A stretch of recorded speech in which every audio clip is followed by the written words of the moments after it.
Les étudiants-chercheurs du Burkina Faso pourront désormais aller en Turquie pour continuer leurs études. Dans le cadre de la commission mixte de coopération entre le Burkina Faso et la Turquie qui s'est tenue à Ankara, les deux pays ont signé un accord de coopération. Selon la direction de la communication et des relations publiques du ministère burkinabé en charge de la coopération, cet accord signé entre le chef de la diplomatie burkinabé, Karamoko Jean-Marie Traoré, et le président du Conseil de l'enseignement supérieur turc, Erol Osvar, permettra l'octroi des bourses à des étudiants burkinabés pour des études dans des universités de la Turquie et des échanges d'expériences entre chercheurs burkinabés et turcs.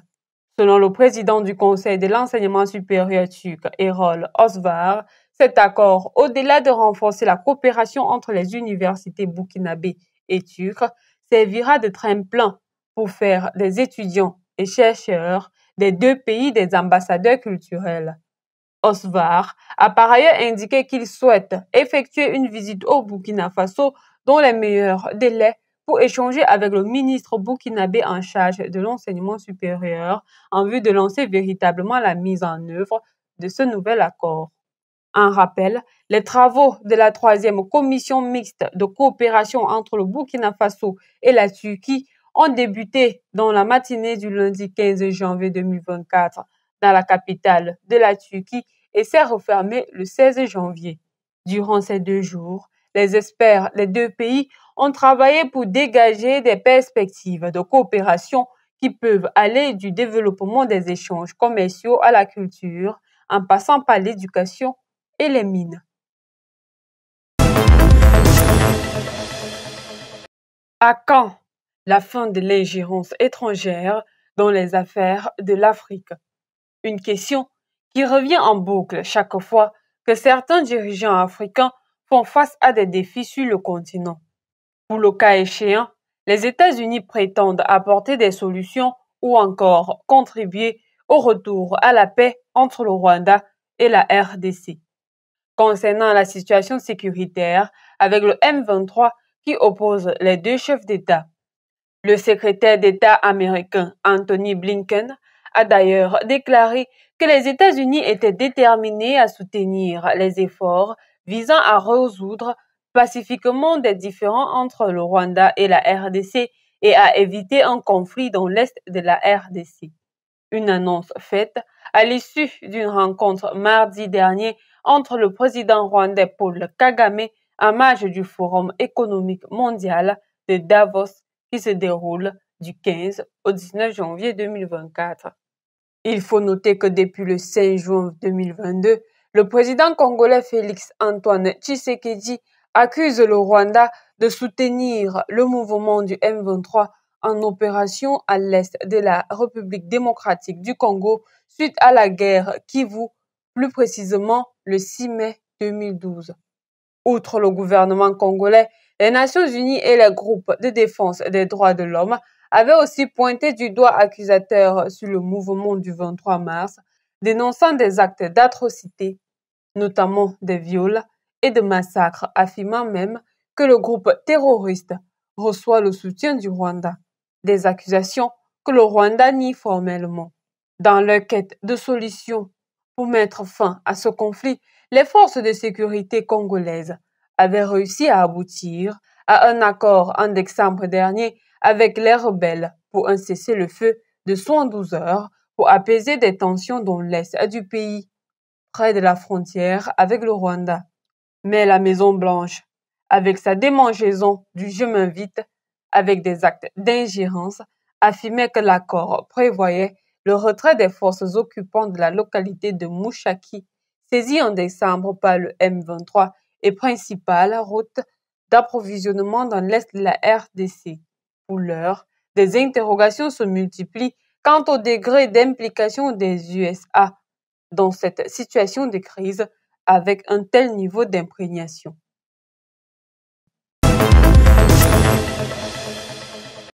La Tanzanie et l'Angola se rapprochent de plus en plus.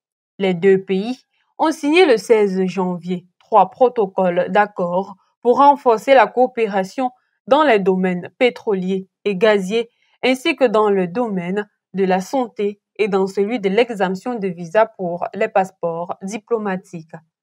Les protocoles d'accord ont été signés par des hauts fonctionnaires à la fin d'une réunion de la deuxième session de la commission mixte bilatérale ayant été tenue pendant 2 jours à Zanzibar, en Tanzanie, a indiqué le ministère tanzanien des Affaires étrangères et de la coopération est-africaine, Janvier Makaba, dans un communiqué.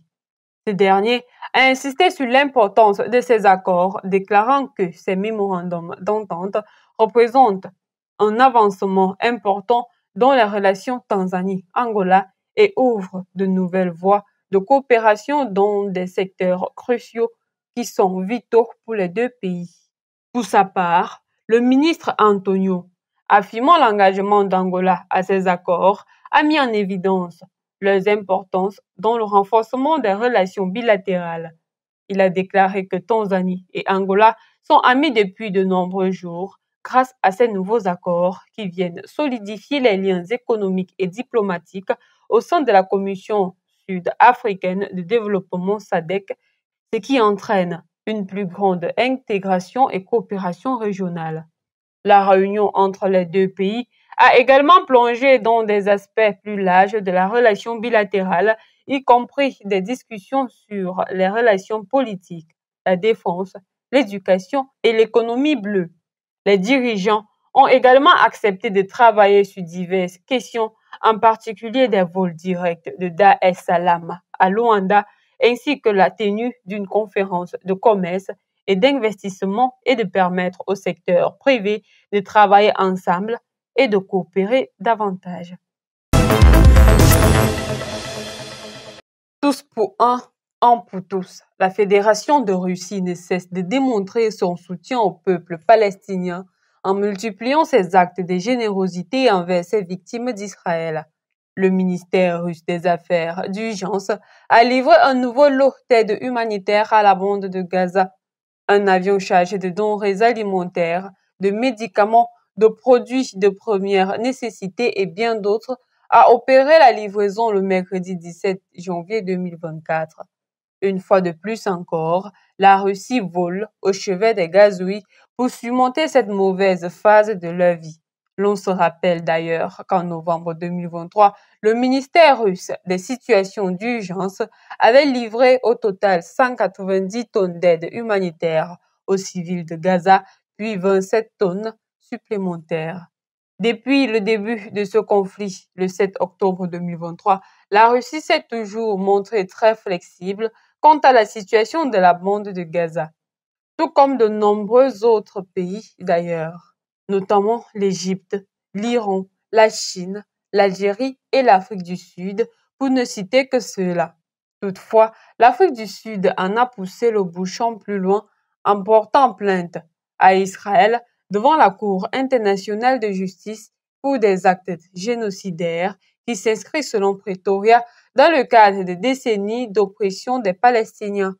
L'Afrique du Sud évoque également une violation de la Convention des Nations Unies sur les droits de l'homme.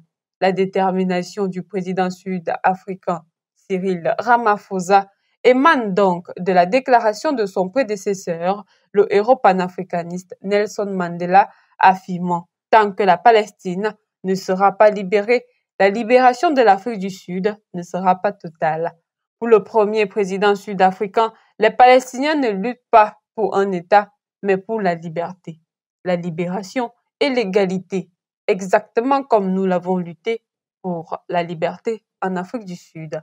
Cette déclaration de Nelson Mandela, qui a des décennies, montre à suffisance que la Palestine est un État pacifiste.